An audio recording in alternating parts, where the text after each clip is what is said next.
Мынакей Сыймык Жапыкеев өз ишин катуу баштадыбы? Жапыкеев ишти өз колуна алды. Финпол жана Несахар долбоору менен биргеликте сроктору өтүп кеткен кондитердик азыктардын кампасын аныктады.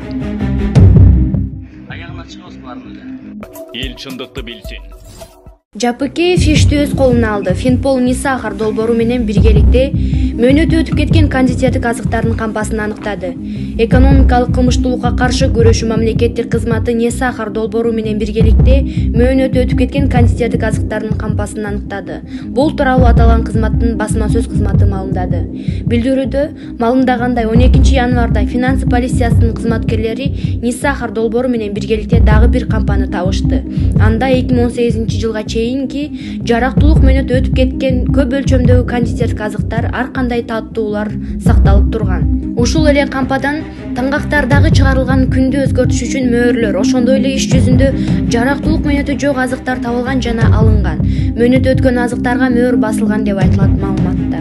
Аталган факты боюнча тергөө иштери жүрүп жатат. Анын жүрүшүн Финполдун төрагасы Сыймык Жапыкеев өзү көзөмөлгө алды. Аны менен катар финансы полициясы республика боюнча ушул сыяктуу фактыларды аныктоого багытталган тиешелүү иш-чараларды көрүүнү улантууда. Урматтуу бизнес өкүлдөрү, эгерде сиз сатып жаткан товардын мөөнөтү өтүп кеткен жана талаптагыдай сапатына жооп бербей жатканы белгилүү болуп калса, анда биз сизден пайда көрбөөгө жана калктын ден соолугуна коркунуч келтирбөөгө чакырабыз. Баса, Шындык инфо каналына катталган соң коңгуроону дагы басып иштетип койгонду унутпаңыздар. Эл чындыкты билсин. Садыр Жапаров менен Камчыбек Ташиевдин достугу эл арасында дагы сөз болууда. Анткени баарыбыз эле жакшы билгендей, Садыр Жапаров абакта жаткан учурдан баштап ага бардык жагынан колдоо көргөзүп, жанында дем күч берип жүргөн. Чыныгы достук деген мына ушундай болот. Дос болсоң Камчыбек менен Садырдай дос бол деген лакап кептер тарап отурган кез. Мына ошондуктан биз дагы Камчыбек Ташиев менен Садыр Жапаровдун достугуна жана иштерине мындан ары дагы албан ийгиликтерди каалайбыз. Ташиевдин тайман бастыгы Жапаровдун чечкиндүүлүгүнүн аркасында бул эки инсан биргеликте ынтымакта көп ийгиликтерди жаратышат жана кыргыз мамлекетин, Кыргызстанды өнүктүрүп тарыхта калышат деген үмүттөбүз. Ал эми Камчыбек Ташиев дагы Садыр Жапаров менен достугу тууралуу мына мындай деди. Садыр мен үчүн бир чоң адам. Садыр мен үчүн бир мен жакшы көргөн, ушул өмүрдө тапкан жакшы досум. Я думаю, биз Садыр экөөбүз ошол ойдогон, мурдатан ойдогон, элибизди журтубузду өзгөртөбүз, элибизге журтубузга кызмат кылабыз, мамлекетибизди башкача кылып түзүп, элдин, Кыргызстандын кадыр-баркын көтөрүп, элибизди жакшы жашоого жеткизебиз деген тилегибизге жетебиз деген ойдомун. Кудай кааласа Садыр экөөбүздүн достугубуз, мамилебиз түбөлүккө болуш керек деген мен ойдомун. Экөөбүздү бир гана Алла Таалам гана ажыратышы мүмкүн. Эч кандай бийлик, байлык, талаш тартыш биз ажырата албайт. Ана баягыдай чагымчылар чыгып алып Садыр менен камчы урушуп атыптыр. Садыр менен камчы андай сөз кылып атыптыр, андай жок. Шайлоодон утуп келсе, Алла Таалам буйруп 11 январда президент болуп шайланып калса, анда биз баягы айткан ой тилегибизге жетебиз. Эч кандай баягыдай провокационный баягы Садырга артылуу сөздөрдү азыр жаман нерсени айтып атышат, мага дагы айтып атышат. Бирок булардын баарын артка калтырабыз деген ойдобуз. Мындан да оор нерселерди чогуу өткөнбүз. Мына ошондуктан келгиле, Садыр Жапаров менен Камчыбек Ташиевдин достугуна бекемдик жана иштерине ийгилик каалап, мына бул видеого лайк басалы.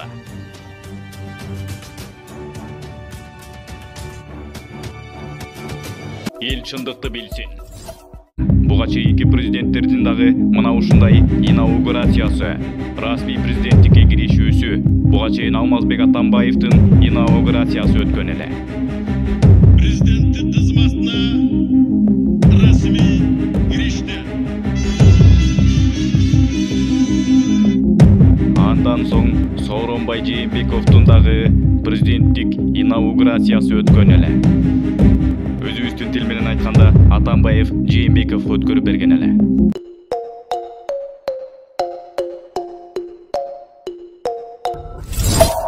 Шындык инфо. Мынакей, өзүңүздөр көргөндөй Атамбаевдин президенттик инаугурациясы, андан соң Сооронбай Жээнбековдун инаугурациясы. Өзүңүздөр көргөн абалда болуп өткөн болчу. Эми көпчүлүк азыр Садыр Жапаровдун мына ушундай инаугурациясы, президенттик ишке расмий киришүүсү качан өтөт экен деген кызыгуулар көпчүлүктө пайда болду. Баса, ал эмес Садыр Жапаровдун мына ушундай инаугурациялык аземи президенттик ишке расмий киришүүсү бир топ убакыттан кийин өтөт экен, же болбосо чукул арада өтөт экен дегендей ар кандай маалымат жалган маалыматтар тарап аткандыгы дагы билинди. Мына ушул себептүү маалымат булактары жана интернет булактары ар кандай такталбаган жалган маалыматтарды таратпооңуздарды суранабыз. Баса, Шындык инфо каналына катталган соң коңгуроону дагы басып иштетип койгонду унутпаңыздар. Эл чындыкты билсин. Айрым маалымат каражаттарына Жапаровдун инаугурациясы шашылыш өткөрүлөрү тууралуу жазылган кабарлар чындыкка дал келбейт. Садыр Жапаровдун инаугурациясы шайлоонун расмий жыйынтыгы чыккандан кийин өтөт. Мындай маалыматты президенттин басма сөз катчысы Галина Байтерек билдирди.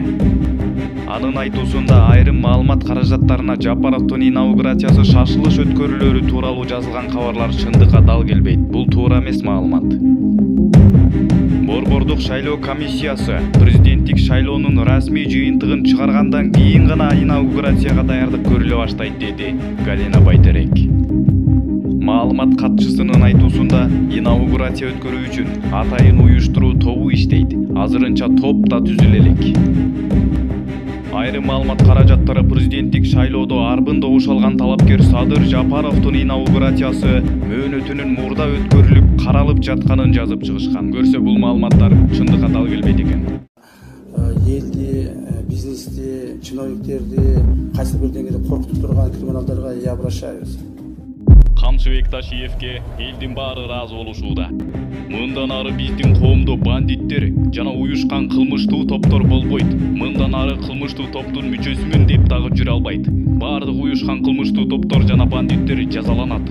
Бир дагы ишкер алардан жапа чекпеши керек, деп Камчыбек Ташиев буга чейин катуу эскертүү берген эле. Ушундан бир аз убакыт өтпөй эле ОКМК Алтуха Кайманат бар криминалдык авторитетти кармады. Буга чейин Крим авторитети профилактикалык баарлашууга Ички иштер министрлиги чакырган болчу. Ага коомдук тартипти сактабай, мыйзам бузса жоопко тартылаары эскертилген. Вам дается очень мало времени.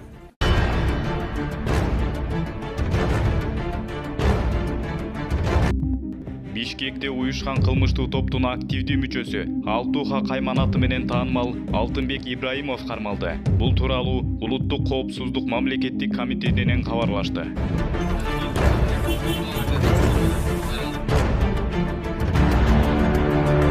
Год рождения.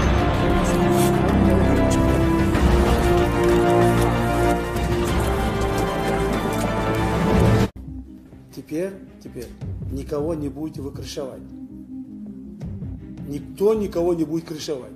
Уважаемый бизнес, пожалуйста, поднимитесь, дайте нам информацию.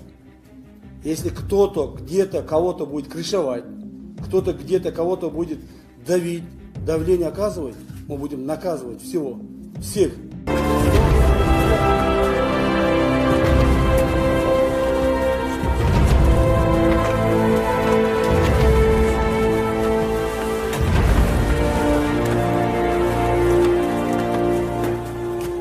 ОКМКнын төрагасы Камчыбек Ташиев мындан ары Кыргызстанда коррупцияга каршы күрөш күчөйт. Бандиттер жана уюшкан кылмыштуу топтор жок болот. Эл чындыкты билсин.